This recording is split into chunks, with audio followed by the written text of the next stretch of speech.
I'm Lucy Munro. I'm a professor of Shakespeare and early modern literature at King's College London, and I'm talking today about the King's Men for the Shakespeare Festival Buenos Aires.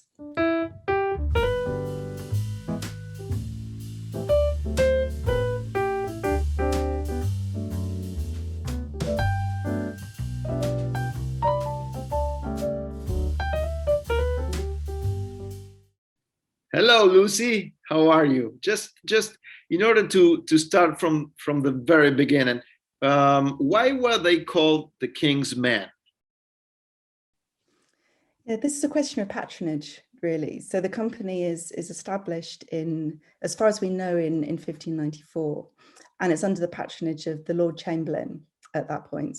And there are two kind of dominant companies at this point, and one of them is patronized by the Lord Chamberlain, the other by the Lord Admiral. And so they carry on being the Chamberlain's men until 1603. And then in 1603, Elizabeth I dies, and her cousin, James I, James VI of Scotland, becomes James I of England, comes down from Edinburgh to London. And one of the things that he does when he arrives in London is to take the patronage of playing companies into the royal family. So he distributes the playing companies among his family. So he takes the Chamberlain's men and they become the King's Men. The Lord Admiral's men he gives to his eldest son, Prince Henry, and they become Prince Henry's men. Worcester's men go to his wife, Queen Anna of Denmark, and so on and so forth. So there's a reorganization of patronage around this point. And it's a key moment for the company because they really move into the prime position in being patronized by the king. There's also a little bit of movement in personnel around this time. So we see the appearance of an actor called Lawrence Fletcher, who was an actor who toured a lot. He toured in Scotland and was a favourite of King James's. And he seems to arrive with the company around this point. He's named in their royal patent. He's named in another record from a few years later. And then another shift is that an actor called John Lowin arrives with the company around 1603, and he goes on to be one of the kind of central performers.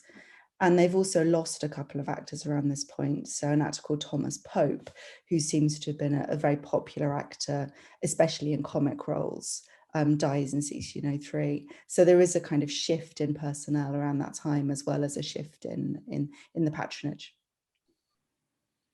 And did James I, the king, got involved in the choosing the repertoire of the company? It's a little bit difficult to tell. So James I has a mixed reputation when it comes to drama. So there are some indications of his interest. So when the King's Men perform at court in 1604 to 1605, they perform The Merchant of Venice. And then 2 days later, there's a record saying, again at the King's command, The Merchant of Venice. So James seems to have liked that play enough to want to see it again. But there's other records of him, going to Oxford and seeing plays there and falling asleep and grumbling and not enjoying things. So he's quite mixed in terms of his responses. There's more of a detailed record of his eldest son, Prince Henry, and his wife, Queen Anna, being very involved in drama in a more directly proactive sort of way. But there's also a tradition that some of Shakespeare's plays are specifically written to catch James's interest, and particularly Macbeth is an example of this. So a play that's dealing with Scottish history, and which also features witches. And James was quite well known in England for being interested in witchcraft. He'd written a tract on witchcraft before he came to the English throne, Demonology. And so it's often thought that Macbeth has this element of being tailored to his interest. And King Lear is another example of this. So King Lear is a play about the division of the kingdoms, written around the time that James VI and I is trying to push the union between England and Scotland through Parliament. And that's ultimately unsuccessful. But Shakespeare's play is sometimes read as something that's intervening in that political debate. Yeah, and how did the company absorb what was going on at the time? I'm talking about incidents or even the gunpowder plot. Yeah, so you do get these contemporary allusions. So another really contemporary aspect of Macbeth is the fact that the porter in his long comic speech seems to allude to the Gunpowder Plot, which was then very recent. And there are some other plays that the King's Men performed around this point by other dramatists that also seem to link in with the Gunpowder Plot, particularly a play by Barnaby Barnes called The Devil's Charter, which is a manically anti-Catholic play written in the aftermath of the Gunpowder Plot, about the Borgia Pope, Pope Alexander, who sells his soul to the devil at the start of the play and then is kind of carried off at the end. And it also features Lucretia Borgia as a central character. But we also see other instances of the King's Men being involved, or sometimes intentionally, sometimes not, in political events. So there's a very famous story that the King's Men were commissioned to perform a play about Richard II, which is usually thought to be Shakespeare's play, on the eve of the Essex Rebellion. And one of Shakespeare's colleagues, Augustine Phillips, is hauled up before the authorities, and we have the record of his interrogation in the wake of the Essex Rebellion. And then when James first comes to the throne, the King's Men perform a play about the conspiracy of Gowrie, which was a Scottish conspiracy against James. There's actually a couple of different Gowrie conspiracies that it might be linked to. And the play seems to have been suppressed because it was representing living politicians on stage. Sadly, it's lost. It hasn't come down to us, so we don't know precisely what it was doing. But the King's Men are prepared to allude to political events, but also sometimes to make kinds of interventions or to allow themselves to be caught up in political events. And Lucy, which were the differences between those companies, if there were any difference at all? I'm talking about maybe the repertoire or the actors, but. So we get a slight sense of companies having particular furrows that they're ploughing, particular things that they're interested in. So there's a company contemporary with the King's Men in the early Jacobean period who perform quite a lot of what are sometimes known as electionation plays, so plays about Tudor history. And they're performing plays about Elizabeth I around 1604, 1605. There's a play about Henry VIII. There's a play by Thomas Dekker called The Whore of Babylon, which is another post-Gunpowder Plot play about conspiracies against Elizabeth I. And these are being performed by Prince Henry's men and by Queen Anne's men at the Red Bull and the Fortune, which are these big open-air playhouses to the north of the city of London, which are sometimes associated with a more broad citizen kind of audience, although that kind of reading can be overstated, I think. And interestingly, the King's Men don't really seem to get into this pattern until a bit later in 1613, when they perform Shakespeare and Fletcher's Henry VIII. So it's almost like they come to that tradition a little bit later than some of the other companies. But the biggest division that's often made is between the companies that are composed of adult men with boys and youths playing female roles and juvenile roles, and all boy playing companies. And there are two all-boy playing companies operating in 1603 when Shakespeare's company become the King's Men. So one that has links with the Chapel Royal and one that has links with the cathedral's choir at St Paul's Cathedral. And they are often thought to have specialised in comedy. The Children of the Chapel, who use the second Blackfriars Playhouse that Shakespeare's company later take over, are often labelled as a company who specialise in political satire. And they do perform a lot of political material, sometimes comic and sometimes tragic, but there's actually more tragedy in their repertoire than they're often given credit for. So you don't really get companies that perform only one kind of play, but you do sometimes get a predominance of a particular kind of play for maybe a couple of years within a particular repertoire. But then we also have examples of companies seeming to copy each other. So something's successful for one company and another company kind of jumps on a bandwagon. So you get this around 1602 to 1605, there's a run of plays about disguised rulers, of which Measure for Measure is one. And Shakespeare's company performed some of these plays the boys' company at the Blackfriars, the Children of the Chapel, perform a run of them. The King's Men even steal one of these plays from the Children of the Chapel, called The Malcontent, and have it rewritten to perform themselves. So at that point, you can see that there's a kind of movement of this particular dramatic trope of the disguised ruler kind of moving between these companies. Lucy, let's talk about women on stage at that time. Were they allowed or not to perform? It's a really great question, and it's a puzzling one in a way, because we know that women performed in other theatrical cultures. So you have professional female performers, in the public theatre, in France, in Italy, in Spain. Some of the time, Spain goes through phases of allowing and not allowing women to perform in the commercial theatre. And even in England, you have women taking part in theatrical culture outside the commercial theatre. So women are involved in civic theatre, they're involved in household theatre, they're involved in court theatre. So Anna of Denmark, James I's wife, is commissioning and appearing in court masques around this time. So female performance is something that's all around. But the commercial stage seems to have a convention that it is all male. And it's not a law. Nobody's ever been able to find a statute against women performing on the stage. But it does seem to have been a very strong convention that they didn't. And it's quite strange when you read the accounts of English people on the continent going to see performances in which women are playing women, and they'll write things saying, well, these women are almost as good as our boys are at playing women. So it's a very strange aspect of theatrical culture at this time, and a commercial theatrical culture. And there's any review about those performances? Did any review survived? We get the odd little snippet of accounts of performances, and usually they don't tell us what we really want to know. But one of the most interesting is from Oxford around 1610, and the King's Men are in Oxford. They perform The Alchemist and they perform Othello. And The Alchemist was probably brand new at that point.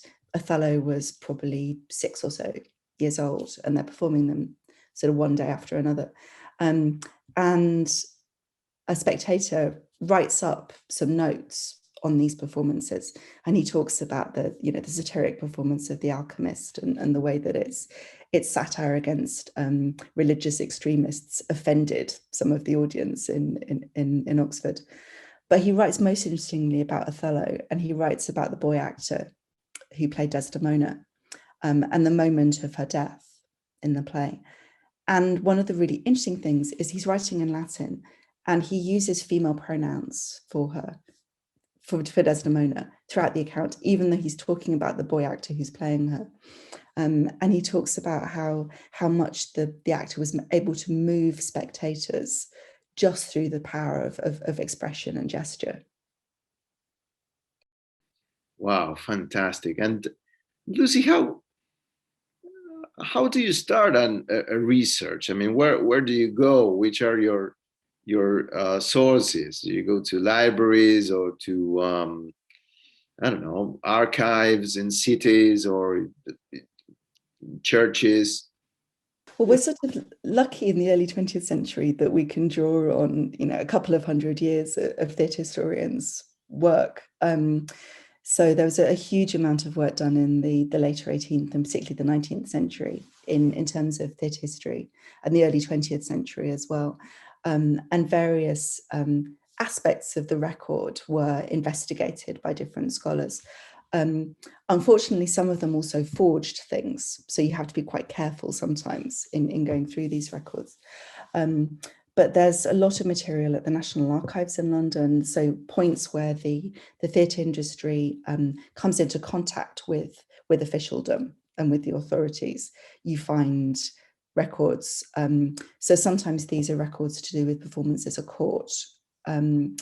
Sometimes these are to do with moments when playing companies have got into trouble and they're being hauled up before the Privy Council.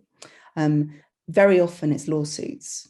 It's a very litigious society. And so really when almost anything goes wrong, people tend to sue each other. And so we have a whole series of records across different law courts in the 16th and 17th centuries, in which actors and investors and shareholders have fallen out and have decided to sue each other. And there were some amazing amounts of work done on this material in the early 20th century, particularly by a scholar called C.W. Wallace and his fellow researcher and wife, Huldah Wallace. But there's still things to be found. There are still sections of the records in the National Archives that haven't been catalogued fully. And what I can do actually is run you through a few of the kinds of documents that I draw on when I'm doing this sort of work. So the first one that I'm going to talk about is an account of the Master of the Revels from 1604, Christmas 1604 to 1605. And this is an amazing record. Only a couple of these survive, and it was thought at one point to be a forgery. We're now pretty convinced that it's not, because it has too many similarities with other surviving documents. But what it does is it lists the plays that are performed, and it lists the players, so the companies that perform the plays, and then it lists the playwrights, although it doesn't do it entirely comprehensively. So this record from Christmas 1604, 1605 lists a lot of plays performed by the King's men, and then a couple of plays by the Queen's men, and one by the Boys of the Chapel, so the children's company that I was talking about that performed at the Blackfriars Playhouse. And the plays that they performed, or the plays that the King's men performed, include Othello. So that was the first performance in this court season in November 1604. And Othello was probably, we think, new around this time. There's some debate over the dating of Othello, but it's there in this record as the Moor of Venice. And then we also have the Merry Wives of Windsor, Measure for Measure, the Play of Errors, which is the Comedy of Errors. We have Love's Labour's Lost, Henry V, two plays by Ben Jonson, so Every Man Out of His Humour and Every Man in His Humour, and The Merchant of Venice, and a play called The Spanish Maze, which is now lost. And the interesting thing about this is that it's a mixture of old and new plays. So Measure for Measure seems to be brand new at this point, or almost brand new. Othello is probably new, but some of these plays go back into the 1590s, and some of them have been very popular just a few years earlier. And this is the sort of thing that the King's men would have been doing in their repertory in the public theatre. They'd been mixing old plays and new plays. They'd been mixing Shakespeare's plays with the plays by other playwrights at this time. And so in some ways, the court at this point, so James, Anna, Prince Henry, Prince Charles, Princess Elizabeth, and all the courtiers are getting a snapshot of what's going on in the London playhouses, but it's being brought into them at court. And as I said earlier, James seems to have particularly liked The Merchant of Venice. He asks for it to be repeated on one of the final court performances. So other kinds of things, we have some printed sources. So when Shakespeare's plays were printed in the first folio in 1623, the editors included a list of the names of the principal actors in all these plays, and they put Shakespeare at the top of the list, even though he probably wasn't that great an actor, followed by Richard Burbage, who's the actor who is linked with roles like Richard III, Hamlet, Othello, King Lear, the lead role Hieronymo in Thomas Kyd's Spanish Tragedy. We know that he played Subtle in The Alchemist. He played Volpone. So the leading actor of that company. And this list is great because it lists the very well-known players. So John Hemmings and Henry Condell, who signed the dedicatory letters in the first folio, are in this list.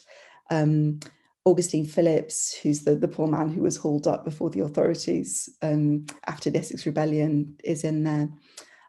But some people we don't know much about at all. So an actor called George Bryan, who appears in a few records in the 1590s. And then quite a few of the actors who start off playing female roles, some of whom go on to be quite well known as adults, and others who don't. So it's a wonderful, almost kind of moving picture of who was performing in Shakespeare's plays for the King's Men between the 1590s and the 16 teens. Then one other source that we have is Playhouse documents, and not very many of these survive, but some of the ones that do are fantastically important and interesting. And one of these is the Playhouse Plot of a play called The Second Part of the Seven Deadly Sins. And I'm going to show you two little snippets of this rather than the whole document. So you're going to have the title and the opening. And the plot is a document that was hung on a peg backstage in the Playhouse. And it lists the entrances and the exits and major movements of props and actors. And it helps the people backstage to coordinate the performance. And this, sadly, is all that's left of this play. So we have this plot, but not anything else. But it names a whole set of actors, including Richard Burbage. And it's a strange episodic play. So it's about a half of the Seven Deadly Sins. They'd already done the first half in the first play, and this is the second half.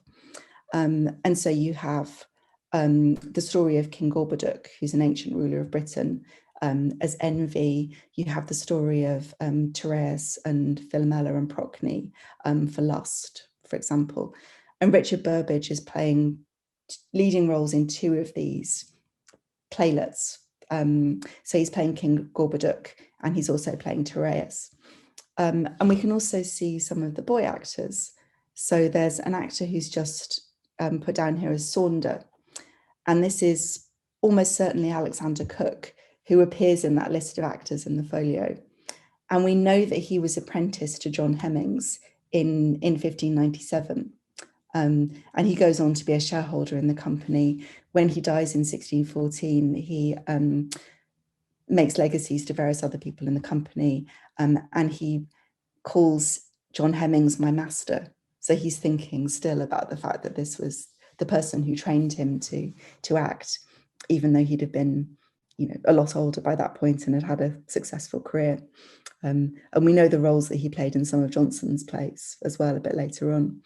And so he's in this plot, and he's playing the Queen in the Gorboduc story, and then he's playing Procne, the revenging figure in the Tereus story. So a document like this gives us a little snapshot of the company at this point. Sadly, we don't have any of these for Shakespeare's plays. It would be fantastic if we did, and we don't. Then the other bit of evidence that you sometimes get about performances and actors and who played what role is where somebody owned a copy of a printed play and annotated it themselves with the name of actors. So in the Huntington Library in San Marino in California, there's a copy of the first collected edition of Ben Jonson's works from 1616. And Jonson, in that collection, gives lists of not just the persons of the play, so the dramatis personae as we think of it. He also gives lists of the principal comedians or tragedians who performed in those. And he names Shakespeare in two of them. So he names him in the lists for Every Man in His Humour and Sejanus. Unfortunately, the annotator of the Huntington copy doesn't list what roles he played. The person who made these annotations was probably going to see the King's Men after Shakespeare had retired in the mid to late 16 teens. But for The Alchemist, for example, he annotates the dramatis personae. So against Subtle, the alchemist, he writes Richard Burbage. Against Face, the housekeeper, he writes Nat Field for Nathan Fields. And Nathan Field was an actor who'd started out with one of the children's companies and then joined the King's Men around the time of Shakespeare's death, so a couple of years after Shakespeare had retired. And so you get this lovely kind of collection of names of the actors who played these roles. and a sense of who's doing what within the company at this point. And again, sadly, we don't have one of these for Shakespeare's plays. So, if anybody comes across one lurking in a library somewhere, then I would love to know. But these are the kinds of materials that we're dealing with. And so if we're interested in the organization of the company, we'll probably go to legal records, because those often tell us about who owned shares in the company, who owned shares in the playhouse. They tell us about property a lot of the time. Whereas Playhouse documents can tell us something about the way that plays are put together, the way that companies perform them. And things like annotated cast lists can give us more of a sense of what the actors were doing. And do we know how was like a standard week for them, for the company, where they rehearse? And because we know that they stage different plays along the week, and it's impossible for us to try to imagine how were they able to learn all those lines. I mean, it's like it's a task that takes us months, and but do you know something about how they were training, and what were they doing during those weeks? Yeah, it's extraordinary, isn't it? The idea that they would have been able to memorize that many roles. I've spoken to friends who are professional actors, and they say, oh yes, you could do that, particularly if your memory was as well trained as these actors' memories seem to have been. And also, they probably did make mistakes. I mean, there are jokes in some jest books that survive about actors getting their lines wrong. So maybe they were getting things wrong from time to time. But yeah, there would have been a number of things that members of a playing company would have been doing, and rehearsal is one of those. So we don't think that rehearsal was as extensive as it becomes in later centuries. But there does seem to have been at least one rehearsal where the whole company would be brought together and they all were expected to be there. There are some hints in the records of people like Philip Henslow of this happening with other companies, and we have no reason to think that the King's Men would be any different. But a lot of the rehearsing probably happened one-on-one, particularly with boy actors being rehearsed by the leading actors in the company. And there's been some amazing work by scholars such as Scott Macmillan, more recently Evelyn Tribble, looking at these roles, these female roles, and working out aspects of these roles that seem to be designed to help to train the boy actors and to support them in their roles.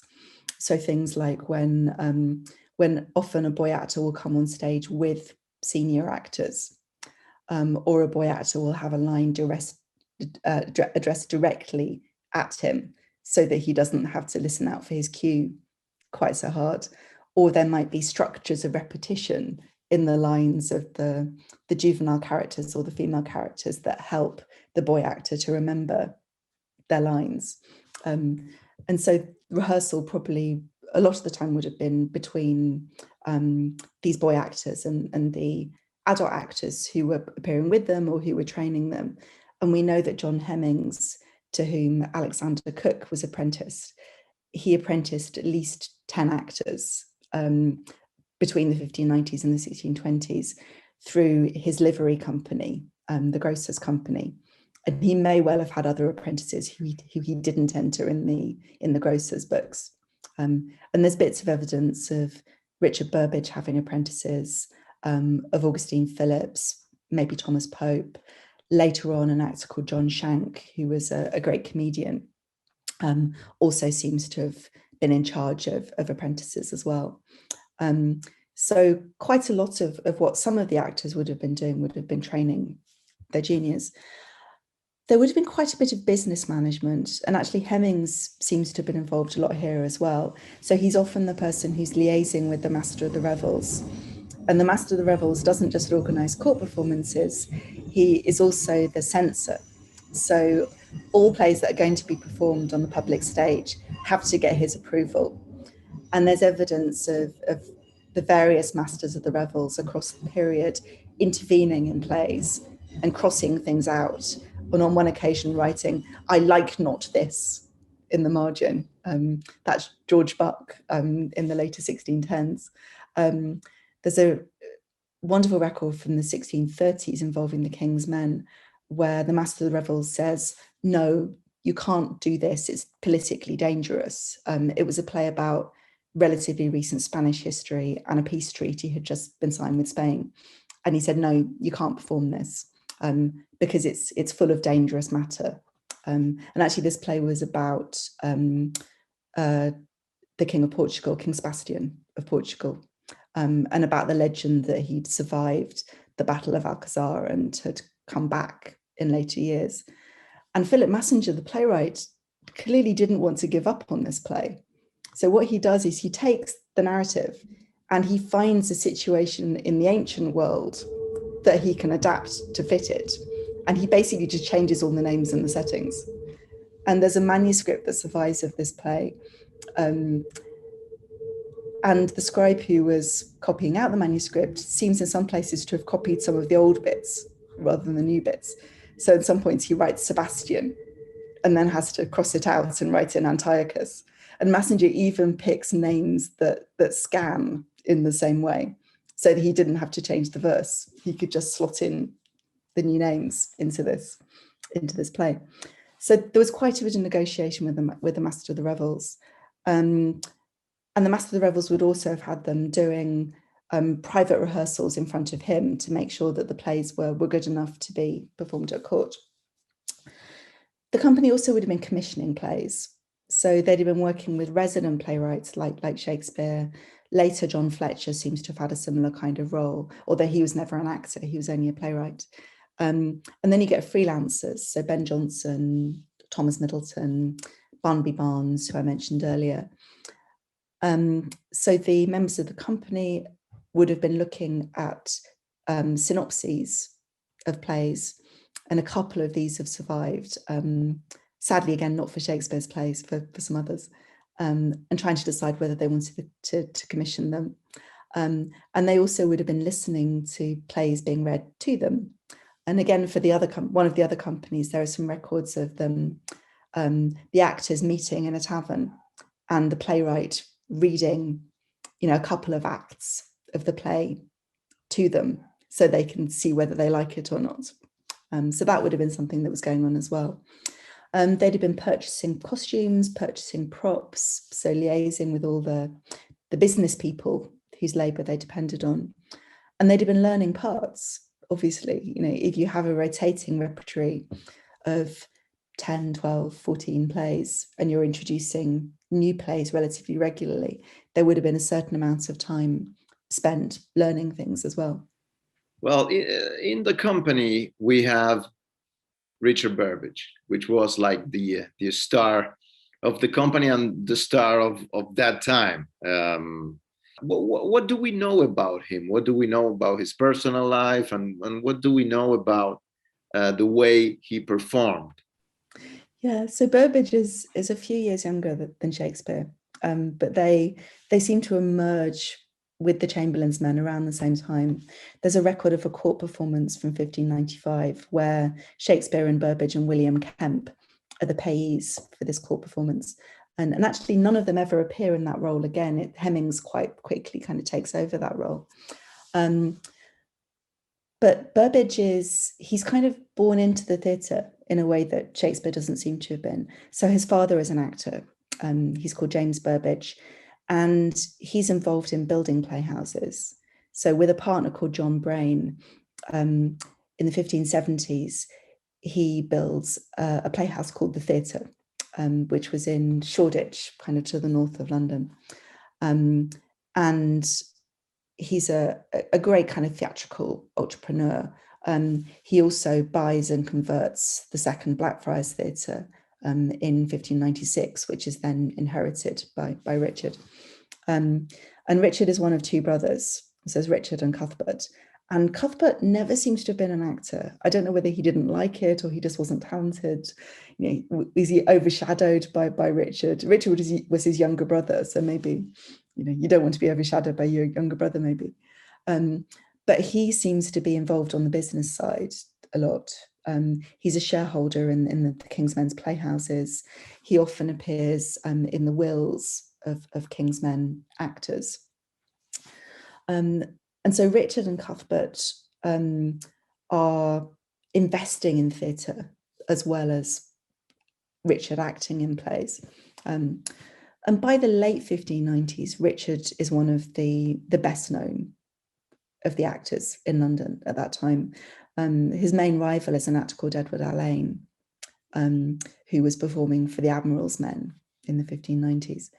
And Richard is the actor who is linked with a lot of major roles in Shakespeare's plays. So he's linked with Richard III, with Hamlet, with King Lear, with Othello. And we have snippets of contemporary evidence that links him with those roles. He probably didn't always play the biggest role in a given play. And I think this is to do with the schedule that they have, that if you put the same actor in the biggest role in every play, every day, it would have been absolutely exhausting. And there's certainly evidence from the 18th century that repertories are designed a bit more to give actors sort of off days as well as on days. Holger Schott-Syme has been doing some really amazing work around this, kind of looking at balances of roles within the Chamberlain's Men and the King's Men. And you can see it if you look at the distribution of roles. You get some plays where there's one really dominant central role. So a play like Henry V, for example, King Lear, have these really dominant central roles. But other plays have two-handers. So Othello, for example, Iago's role is the biggest, but Othello isn't much smaller a role, and those two roles are quite a lot bigger than anything else. You get some plays where the biggest role goes to a boy actor. So in As You Like It, for example, the largest role in that play is Rosalind. And you get some plays where it's much more of an ensemble, and the roles are really very evenly distributed. So a play like Much Ado About Nothing, for example, or A Midsummer Night's Dream, has a much more ensemble kind of structure.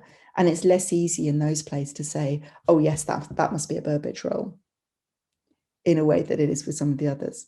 And so with Shakespeare's plays, we have a little core of roles that we're pretty certain he played, where we have contemporary evidence that he played those roles.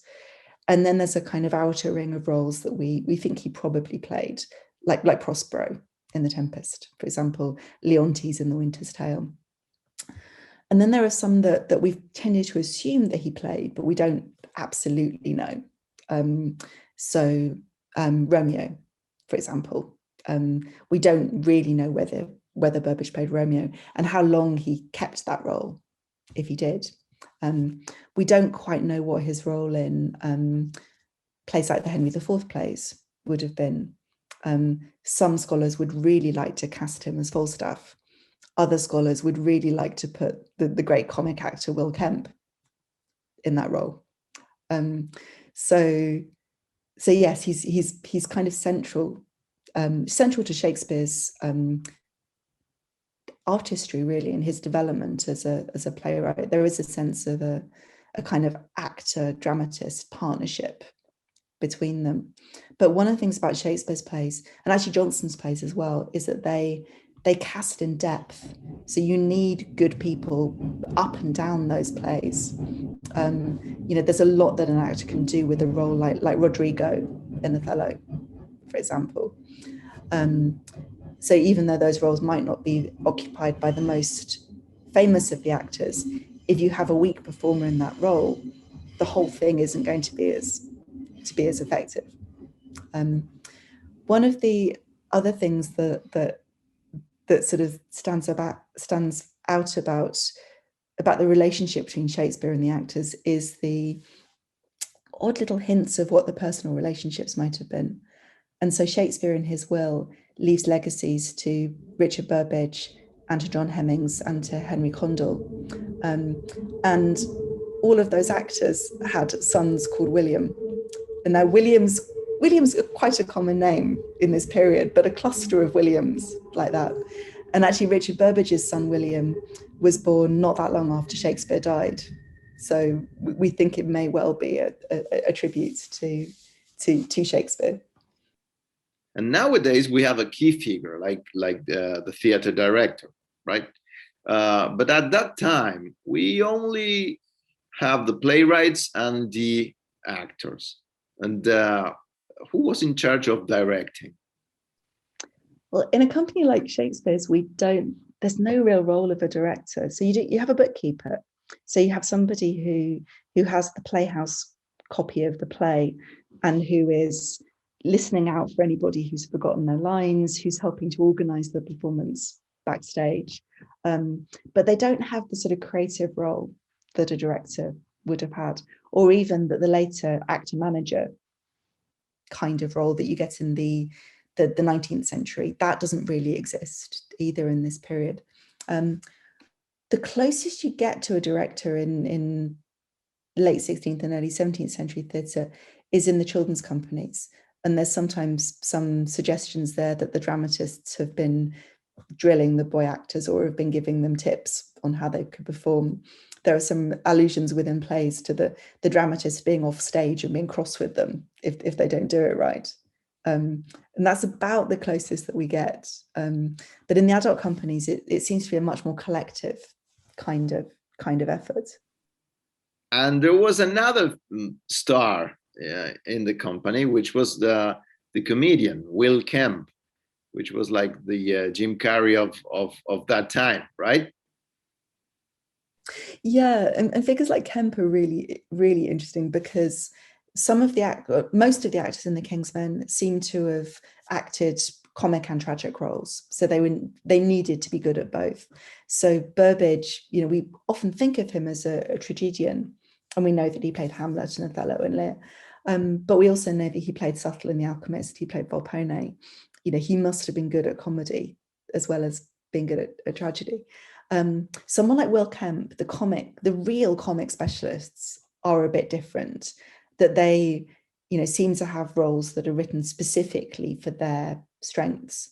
And sometimes maybe if there isn't a role for them, they don't appear in a particular play.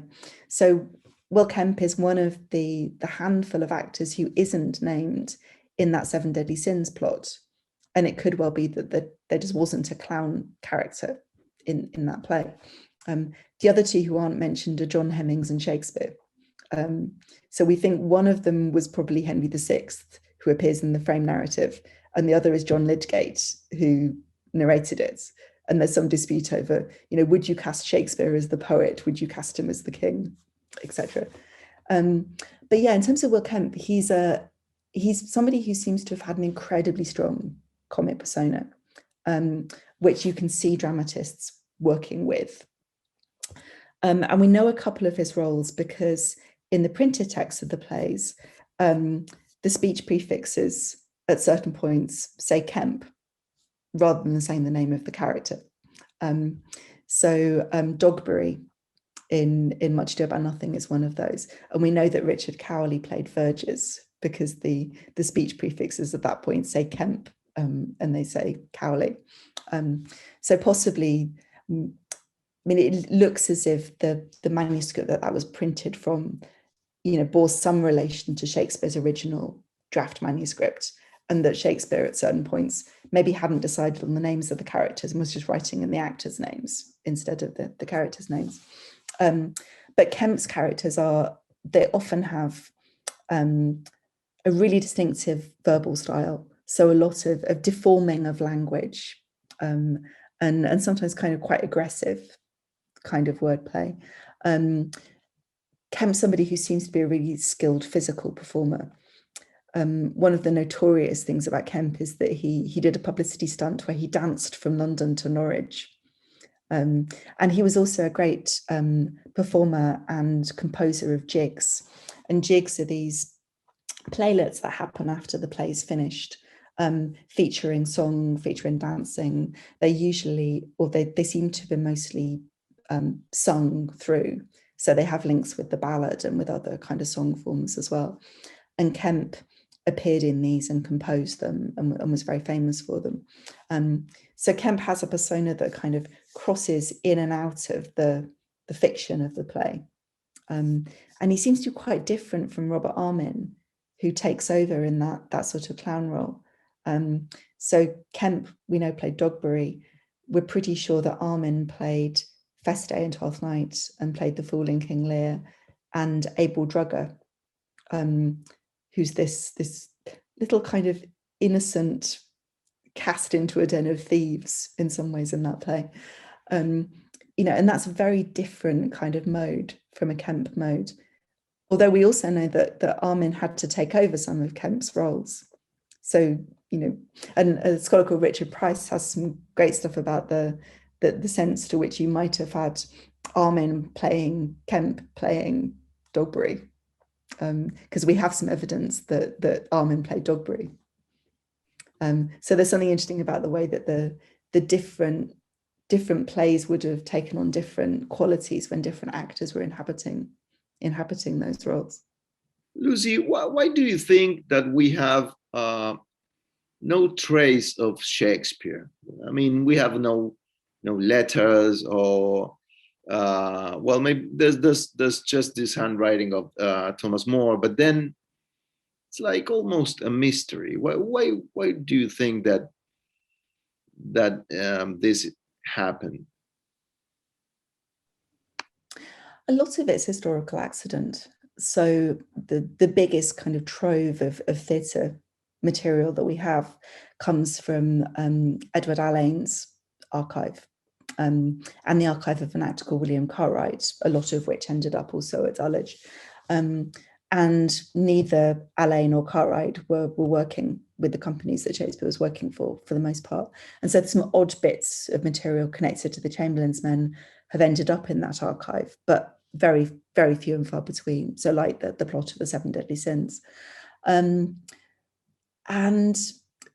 it's a fortunate accident that so much of the Henslowe Allain material has survived. Is the fact that Allain founded an educational establishment and that his papers ended up being preserved there.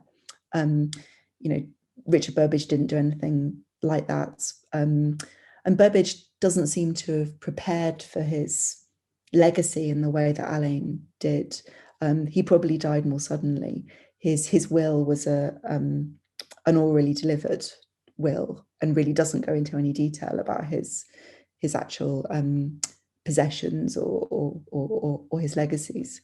So I think if Burbage's papers had survived, if John Hemmings's papers had survived, we would have a much clearer idea of the kind of the business context of Shakespeare's work. And I suppose the other thing is that people didn't really value play manuscripts particularly in this period. Printed books also sometimes don't survive. So there are some plays where there seems to have been an early edition of a play that was just read to bits and no copies of that edition survive.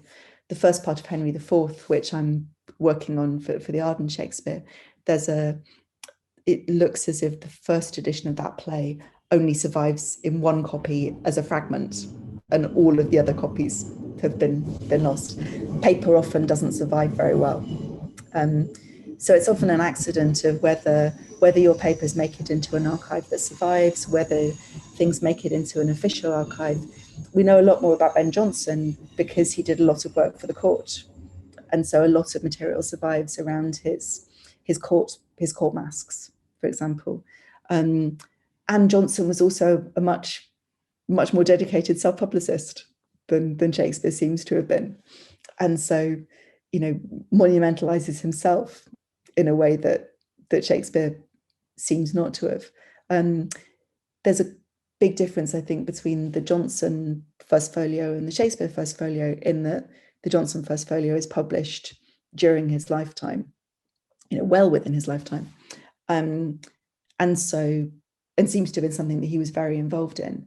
Whereas the Shakespeare First Folio is published a number of years after his death and is, it might have been alive as an idea of a project before his death, but it certainly doesn't seem to have got going in any concentrated way until quite a bit later. And then it is just accident of what comes down to us. So the copy of the Johnson folio that I've showed you with the names written in, that's the only example like that I know of all of the copies of Johnson's plays that have survived. There are a few other plays with annotations of actors' names. There are a few other plays where the printed material includes cast lists that have the actors' names on. But it's really quite random as to which plays have those. It's as much up to the printer. And you get more of them later in the period, in the 1620s and 30s, after Shakespeare had retired. So it's not surprising in many ways that we have as little as we do. But in some ways, what we do have is sort of miraculous in itself when you think of how fragile a lot of these documents and books and things are. Yeah, and let's hope that in the future somebody finds a letter or maybe in an old and lost library, he's able to to find a new element, right? Well, the thing about letters is, I mean, the best way to have your letters survive, if you were an early modern person and you wanted your letters to survive, the best way of doing it is either to be a very, very high status yourself, or to know a lot of people who are of very high status. And unfortunately, the high status people who we know that Shakespeare had contact with, their letters mostly don't survive.